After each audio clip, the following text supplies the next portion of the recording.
오늘 기자회견은 쌍방울 대북 송금 사건에 관하여 박상용 검사 탄핵 청문회가 열렸었는데요. 그것과 관련해서 이화영 전 부지사의 증언이 매우 진실되고 매우 구체적이고 매우 당당했습니다. 현장에서 들으면 진실된 증언과 거짓 증언은 우리가 직감적으로 느낄 수가 있습니다.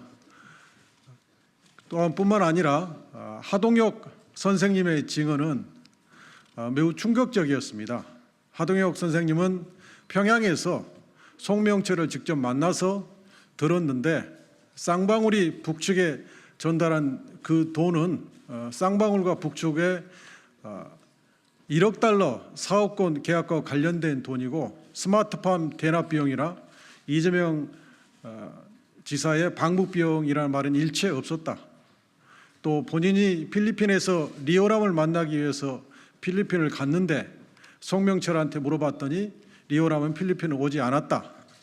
또 돌아갈 때 북측 인사 6명과 같은 비행기를 타고 왔는데 비행기 안에서 리오람을 찾아봤으나 리오람은 없었다. 변장하고 왔을지도 몰라서 사사시 봤는데 없었다. 이런 충격적인 증언이 있었습니다. 이재명 대표를 구속시키기 위해서 또 그 협조를 얻기 위해서 이화영 전 부지사를 상대로 해유 압박을 하고 김성태, 방용철, 안부수 등의 진술 세미나를 한 정황이 적나라하게 드러났습니다. 그래서 그 사건과 관련해서 그 사건의 그 조작 정황과 증거, 사실을 오늘 기자회견을 통해서 지적하고 규탄하는 내용의 기자회견을 하겠습니다. 검찰이 쌍방울 대북 송금 사건을 조작한 구체적인 사실이 언론 보도와 지난 2일 국회 법사위에서 열린 박상용 검사 탄핵 청문회를 통해 속속 드러나고 있습니다. 이재명 대표의 변호사비 대납 사건에서 아무 혐의가 나오지 않자 검찰이 김성태를 체포한 뒤 방북 비용 대납 사건으로 본질을 바꿨다. 그 과정에서 검찰의 지속적이고 강압적인 회유와 압박이 계속됐다. 딸들을 불러다 조사하겠다고까지 했다. 출정한 거의 모든 날 말 맞추기 진술 세미나가 있었다. 연어회 술판, 육회 비빔밥, 갈비탕 등으로 회유했다. 박상용 검사실인 수원지검 1313호 앞 창고에서 대질이라는 명분 아래 진술 맞추기가 이뤄졌다. 박상용 검사는 형량을 줄여준다며 이재명 대표에 대해 허위 진술을 하라고 여러 차례 강요했다. 빨리 협조적으로 진술하고 맛있는 거 먹으면서 파티를 한번 하자고 했다. 검사 탄핵 청문회에서 이화영 전 부지사가 증언한 내용입니다. 이화영 전 부지사는 친구까지 구속되고 아무런 상관도 없는 주변 사람들을 마구잡이로 수사하는 것을 보면서 심각한 공포와 좌절감에 빠졌고 일시적이나마 검사의 강요대로 허위 진술을 할 수밖에 없었다고 합니다. 이 전 부지사는 지난 4월 검사가 공범들을 모아서 연회 술판을 벌이고 허위 진술 세미나를 했다고 주장했고 검찰은 황당한 주장이라고 부인했습니다. 출정 기록 검토가 꼭 필요했지만 법무부는 국회 요구, 변호인의 요구, 법원의 명령에도 1심 판결이 끝날 때까지 끝내 출정 기록을 제출하지 않았습니다. 자료를 감추는 자가 범인입니다. 2심 재판에서야 출정 기록을 확인할 수 있게 되었습니다. 예상대로 김성태, 방용철, 이화영 3인이 한날 한시 같은 날 검사실에 소환된 게 무수히 많습니다. 23년 5월에 10번, 6월에 11번으로 허위 진술 직전에 21차례나 됩니다. 검사실에 동시 소환되어 진술 세미나를 했다는 이화영 전 부지사의 주장을 뒷받침합니다. 5월 10일부터 압박성 소환이 시작되었고 6월 20일에 꼭지를 땄습니다. 이 전 부지사가 이재명 지사에게 2019년 7월 29일 오전 10시 경기도청에서 보고했다고 진술한 것입니다. 그런데 이날 이재명 도지사는 국회의원회관에서 열린 정책 토론회에 참석 중이었습니다. 검찰은 압박 소환과 함께 친구인 심명섭 전 경기도 평화협력국장을 5월 17일에 구속시킵니다. 이 전 부지사는 나 때문에 내 친구까지 구속되는구나 라고 심리적으로 무너졌다고 합니다. 23년 5월 19일 금요일부터 22일 월요일, 26일 금요일까지 일주일 내내 동시 소환이 이루어졌습니다. 허위 진술을 위한 공범들의 세미나를 집중적으로 한 것으로 의심됩니다. 공범끼리 동시에 같은 검사실 소환은 대질 조사를 목적으로 해야 하는데 조서가 없습니다. 6월 말에 딱 한 차례 조서만 있습니다. 5월, 6월에 20회의 동시 소환 때 대질 조사가 작성된 바 없습니다. 정상적이라면 첫 번째 대질 조사 시에 조서가 있어야 하는데 이 건은 마지막에 있습니다. 허위 진술 세미나가 있었다는 주장의 진실성이 출정 기록과 검찰 조서를 통해 입증된 것입니다.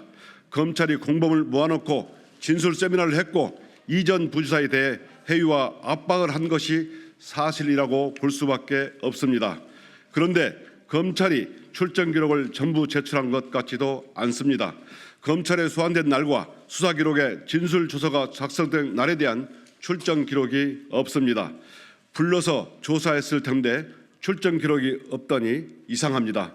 이화영 전 부지사가 수원지검에 소환된 것이 총 217차례입니다.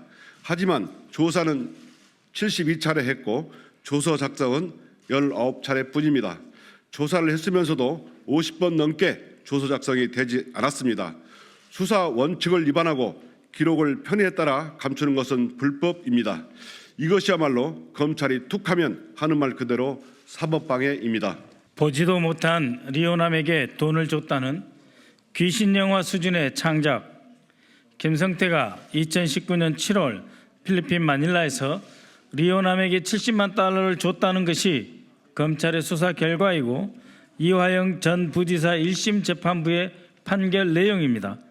그런데 국정원, 경기도, 쌍방울 문건 어디에도 리오남은 없고 봤다는 사람도 없습니다. 보지도 못한 리오남에게 어떻게 돈을 줬다는 것이냐 하는 질문에 검찰은 공작원이 몰래 가지 공개로 가냐? 위조 여권으로 몰래 다녀갔겠지라고 할 뿐 리오남이 필리핀에 다녀갔다는 아무런 증거도 제시하지 못합니다. 최근 2019년 7월 필리핀 마닐라에서 국제대회 행사를 총괄한 김 모 씨가 뉴스타파의 제보자로 나섰습니다. 김 씨는 북측 인사들을 포함한 모든 행사 참석자들에 대한 초청 과정과 입국 과정, 방 배정 등 잠잘 때 빼곤 계속 김성태 등 주요 인사들 곁에 붙어서 의전을 했다고 합니다. 김 씨는 검찰 수사도 여러 차례 받았습니다. 검사는 필리핀 행사에 리오남이 참석했는지 여부를 집중적으로 자신에게 물었다고 합니다.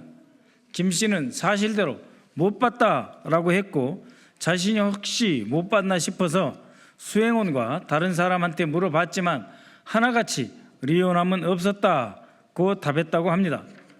안부수나 김성태가 몰래 리오남을 만났더라도 모를 수 없었다고 합니다.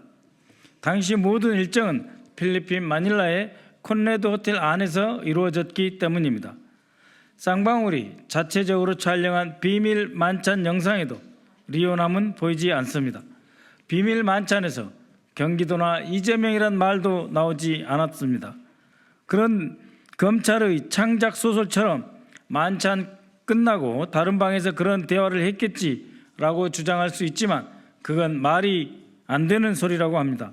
북한 인사들은 반드시 2인 1조로 잠을 자는 것이 수칙이기 때문입니다.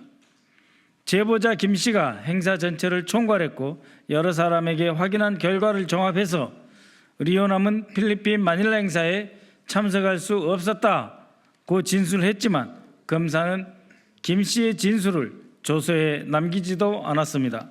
법사위 증문에 출석한 하동혁 민족통일촉진회 대표의 증언에 주목해야 합니다. 2019년 7월 필리핀 행사에 참석했던 하 대표는 송명철로부터 리오남은 2019년 7월 필리핀 마닐라 국제대회에 참석하지 않았고 쌍방울이 자신들의 대북 사업을 위해 사업비를 가져온다는 이야기를 들었다. 대북 송금은 김성태 쌍방울 사업비다. 이재명 얘기는 전혀 없었다고 증언했습니다. 하 대표는 오랫동안 남북 교류 협력 사업을 하면서 북한을 자주 방문했고 송명철 조선아시아태평양위원회 부실장과 오랜 친분을 갖고 있었습니다.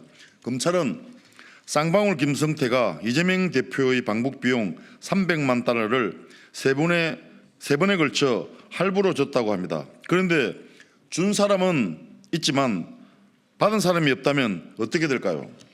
검찰이 쌍방울 대북 송금 사건을 조작, 날조했다는 것이 확인되는 것입니다. 모든 게 무너집니다. 2019년 7월 당시 필리핀 국제대회에 공식 초청된 북측 인사 6명의 비자 발급 자체가 안 되는 상황이었습니다. 그리고 일본이 자기들을 욕하는 행사라 해서 방해 공작을 했습니다. 그렇다 보니 안부수 씨가 1억 원을 필리핀 언론은 협의해 줬고 기자들이 필리핀 외교부의 로비에서 행사 단 하루 전에 겨우 북측 인사들의 비자가 발급되었습니다. 제 아무리 리호남이든 리호남 하랩이라도 수교도 안 된 국가에서 비자 발급 안 해줍니다. 리호남은 UN, 미국, 한국, 국정원의 1급 관리 대상입니다. 그리고 공작 활동 근거지가 중국과 블라디보스톡이라 여기를 벗어나서 체포되면 구제불능인데 그런 위험을 무릅쓰고 어떻게 필리핀까지 가서 어렵게 돈을 받으려 했겠습니까? 거짓입니다. 중국에서 받으면 쉬운데 왜 이렇게 위험한 거래를 했다는 건지 의문입니다. 검찰이 모든 걸 거짓말로 꾸민 것이 아니더라도 리호남이 필리핀에 다녀갔다는 정황적 증거는 하나도 없습니다. 검찰은 쉽게 들통날 삼류 소설 수준의 거짓을 왜 창작했을까요? 이재명 대표 영장 청구서와 이화영 공소장에 따르면 방북 비용 대납을 요구한 것이 2019년 5월입니다. 그리고 송명철이 200만 달러 받았다고 영수증을 써준 것이 2019년 12월입니다. 5월에 약속하고 7개월 만에 돈을 줬다는 것이 됩니다. 그런데 2019년 9월에 법원에서 이재명 경기도지사직 상실형이 선고됩니다. 방북 자체가 어려운 상황이 된 거죠. 그러니까 판결 전에 미리 줘야지 스토리가 되니까 없는 사실을 조작한 것으로 추정됩니다. 뿐만 아니라 뇌물죄에서 가장 핵심적인 공소 사실에 해당하는 경위, 일시, 장소, 금액, 영수인이 너무도 자주 바뀝니다. 300만 달러 지급과 관련한 김성태 공소장, 이화영 공소장, 언론 보도 내용, 이재명 대표 영장 청구서, 이화영 1심 판결문 내용이 각기 다 다릅니다. 어설프게 창작을 하다 보니 앞뒤가 맞지 않는 것입니다. 보지도 못한 리호남에게 돈을 줬다는 귀신 영화 수준의 창작과 사건 조작을 주도한 수사검사 박상용은 지금 영국에 가 있습니다. 박상용 검사를 탄핵해야 됩니다. 박상용 검사는 위 모든 사건의 조작을 주도했습니다.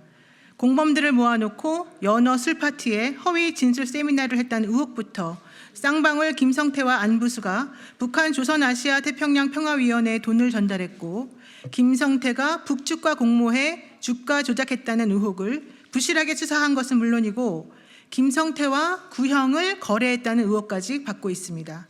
특히 박 검사는 이재명 대표를 올가매기 위해서 범죄자들에게 모해 위증 교사를 했을 가능성이 농후합니다. 박 검사는 전관 변호사를 수원구치소로 여러 번 보내서 이화영 전 부지사를 회유했다는 의혹도 받고 있습니다. 사실이라면 변호사법 위반입니다.